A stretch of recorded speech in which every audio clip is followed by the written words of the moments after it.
మరో కాల్ తీసుకుందాం విసన్నపేట నుంచి కాంతామణి గారు. మేడం నమస్తే. Sir good evening sir. Good evening, చెప్పండి అమ్మా. సార్ నా పేరు కాంతామణి సార్. నేను ఏలూరు డిస్టిక్ రమణపేట పిహెచ్సిలో 6 years నుంచి పనిచేస్తున్నాను సార్. దాదాపు 12-15 years నుంచి మేము కాంట్రాక్ట్ వ్యవస్థలోనే ఉన్నాం సార్. ఇప్పటి వరకు రెగ్యులైజేషన్ అనేదే లేదు సార్. చివరిసారిగా 2011లో రెగ్యులర్ నోటిఫికేషన్ ఇచ్చారు సార్. అప్పటి నుంచి మేము ఇప్పటి వరకు పనిచేస్తూనే ఉన్నాం సార్. రెగ్యులైజేషన్ లేదు. దాని గురించి మేము ఎంతో మనోవేదన చెందుతున్నాం సార్. మా లైఫ్ ఇంతేనా, మేము ఇలా కాంట్రాక్ట్ లోనే చనిపోవాలా, మా వయసులో మీద పడుతున్నాయి సార్. ఇంట్లో చాలా జీతాలతోటి మా పిల్లలకి సరైన ఎడ్యుకేషన్ గానీ, ఫుడ్ గానీ, ఏ క్వాలిటీ ఎడ్యుకేషన్ కూడా మేము అందించుకోలేని పరిస్థితిలో మేము ఉన్నాం సార్. అలాంటి మనోవేదనతో మేము పనిచేస్తున్నప్పటికీ మేము ఎంత బాధ స్ట్రగుల్ పడుతున్నా కూడా మా డ్యూటీని మేము సక్రమంగా చేయాలి, మా బాధ్యత, మాకు దేవుడిచ్చిన ఒక వరం, మేము ప్రజలకు సేవ చేయడం అనేది ఒక రెస్పాన్సిబిలిటీగా మేము ఫీల్ అయ్యి మా వాళ్ళు అన్నట్టుగా మేము పిహెచ్సిలో పనిచేస్తున్నాం సార్. మాకు అక్కడ ఎన్నో ఇబ్బందులు ఉన్నాయి సార్.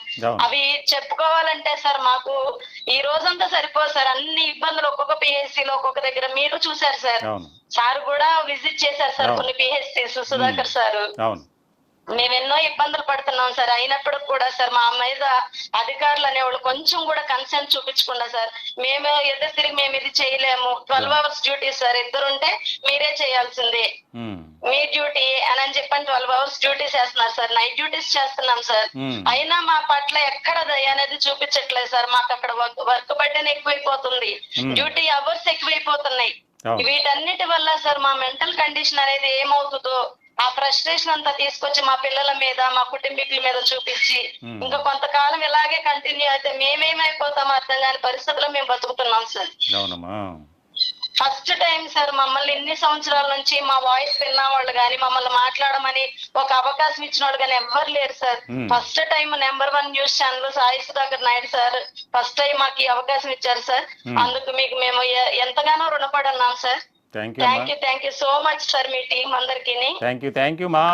మాకు ఒకటే ఆనందం, మీ సమస్య పరిష్కారం అయినప్పుడే మేము హ్యాపీగా ఉంటాం నిజంగా చెప్పాలంటే, వాస్తవంగా. ఎందుకంటే మీరు చేస్తున్నటువంటి సేవ అలాంటిది. ఖచ్చితంగా ప్రభుత్వం స్పందిస్తుంది. ఎందుకంటే కూటమిలో పెద్దలంతా ఉన్నారు.